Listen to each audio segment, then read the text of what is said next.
Il va falloir grimper, direction le col de Tishka, à 2260 mètres.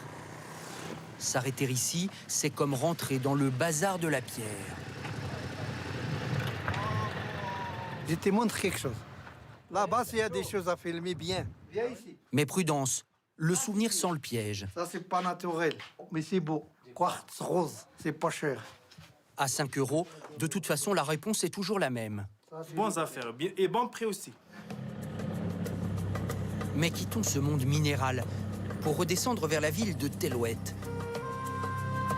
C'est là que la dynastie berbère des El Glaoui avait bâti leur forteresse.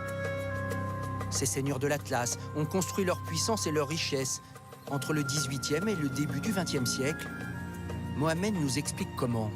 Ils ont contrôlé la route des caravanes sur les brigands. Mais les caravanes, quand ils arrivent jusqu'à Tellouet ici, ils ont toujours s'arrêté pour payer un lieu de passage, un taxe. Une casbah, dont les murs les plus anciens sont en ruine, restent les appartements du pacha El Glaoui, datant des années 1930, que l'on peut visiter. Il y a la salle à manger. Ensuite, après, il y a la chambre des femmes de pacha. Et là, c'était la chambre à coucher de pacha. Autour de sa chambre, il y a des tapis en soie, la vraie soie que lui, il avait récupérée sur les caravanes qui viennent de Chine. Au milieu des céramiques et du marbre de Carrare, des cheminées.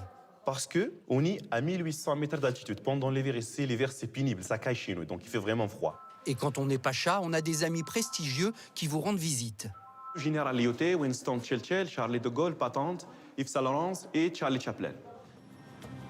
Une forteresse, comme une vigie sur une vallée qui descend sur Ouarzazate. La vallée de l'Ounila, où les oasis se succèdent au fond de la faille creusée par la rivière. Un décor d'ocre et de verre sur des dizaines de kilomètres.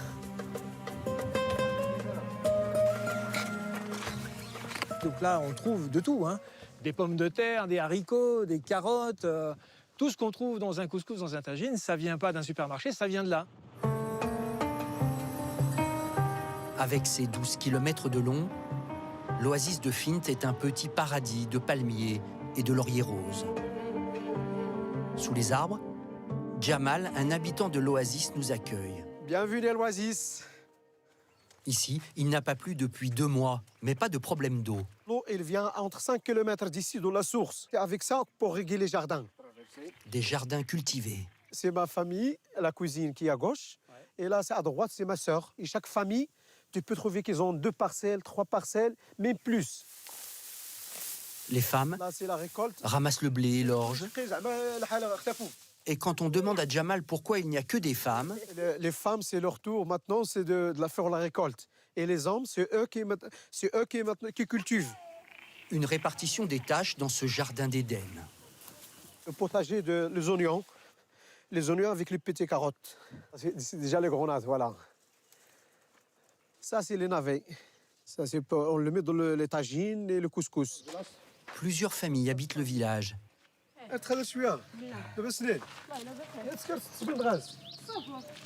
Et les filles s'occupent aussi de la lessive. Ouais, c'est bien. Avant, ils le font à la main, maintenant avec les machines. Et ce n'est pas tout. Aujourd'hui, il ne va pas à l'école. C'est le jour de le ménage de la maison. La maison qu'il nous fait visiter. Salle à manger, et c'est la salle aussi qu'on boit du thé. Et pour les réunions, en famille le soir. L'avantage qu'on a dans les maisons là, c'est qu'on n'a pas besoin de clim, ni le chauffage. Un petit tour à la cuisine où une fois encore les filles s'affairent. Pas jamais. Qu'est-ce qu'on mange? C'est ça. Le lapin. Le lapin. Oui. Mais ça ne sera pas pour nous. Car nous avons rendez-vous dans la palmeraie de Skoura.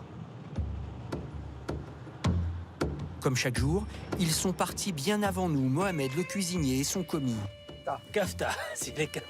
L'avion kafta. Chaque jour, ils nous régalent au milieu de nulle part. Et de la restauration 4 étoiles au milieu de la palmerie. Un luxe auquel tient particulièrement Jean-Philippe lors de ses expéditions à moto. Ça fait partie du plaisir et puis du réconfort. Et puis il faut reprendre les forces aussi. Et des forces, il en faut, sur ces lignes droites où la température, qui dépasse les 30 degrés, éprouve les organismes. Alors, allons chercher un peu de fraîcheur en altitude. Au détour d'un tournant, une merveille de plus. les gorges du Dadès. Des compressions rocheuses vieilles de 250 millions d'années, du grès et du calcaire, sculptés par l'érosion. On les surnomme ici les doigts de singe, une fierté berbère. C'est un trésor géologique qui raconte l'histoire du montagne de Haut-Atlas. Un peu plus loin, attention, ça tourne. Des virages, des épingles. Le plaisir des motards, mais pas que. Celui de Saïd aussi.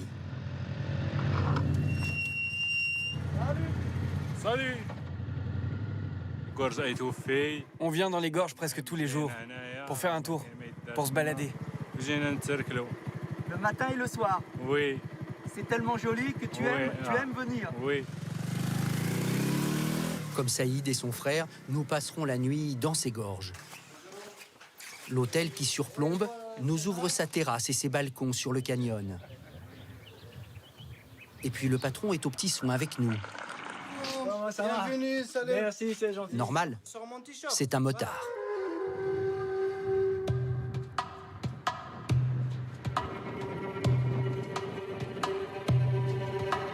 Allez, c'est parti, plein sud. On traverse le Djebel Saro qui est devant nous, direction la Chaleur.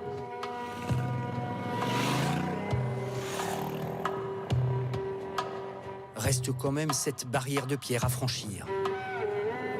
Il y a encore 3 ans, cette route n'était qu'une piste poussiéreuse dans un paysage lunaire. Depuis, il est beaucoup plus facile de s'arrêter chez Brahim, à 2300 mètres d'altitude. Bismillah. Ah, bismillah. Shukran. Du thé avec du thym. Et c'est un champion. Métro. 1 mètre. C'est très chouette, la montagne. Très, très beau. Vous voyez, depuis que la route est goudronnée, merci à Dieu, c'est beaucoup mieux. Il y a plus de motards qui passent. Ça va.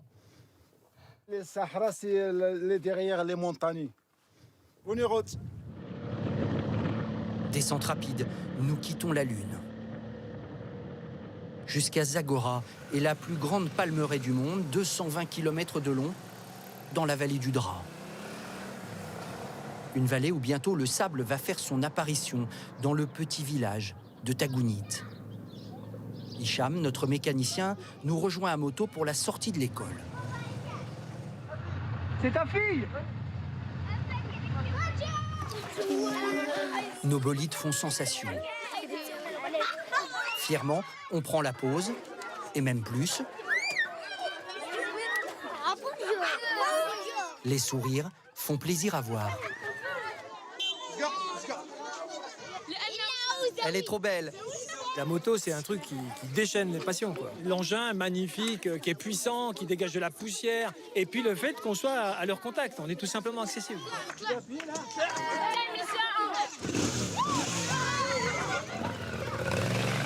Mais il est temps de partir.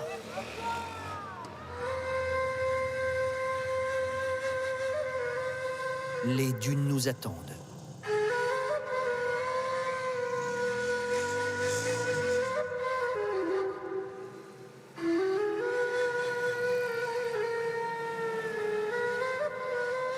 Ici, il fait 40 degrés et nous arrivons sur les premières dunes du désert du Dra, qui s'étend sur plus de 150 km. C'est le début du Sahara. Et ici, dans quelques semaines, plus personne ne s'aventurera, tellement il fera chaud. Alors on selle, affrontons les montagnes de sable de l'ergue de Lioudi. Elles peuvent atteindre plus de 10 mètres de haut. Si les habitués ne se débrouillent pas trop mal, pour nous, les bons conseils ne sont pas de trop. Tu me gazes, tu passes tranquille. Bon. Pas de souci. Tranquille. Ouais. Ouais. Tu veux essayer. Mais la mise en pratique est un peu compliquée. Surtout pour moi.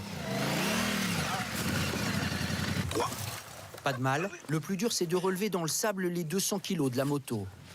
Je crois que pour passer les dunes, je vais changer de monture. Échange 60 chevaux contre un dromadaire. Olé, olo. Pour le voyage retour, il n'y a que 25 jours pour rejoindre Marrakech.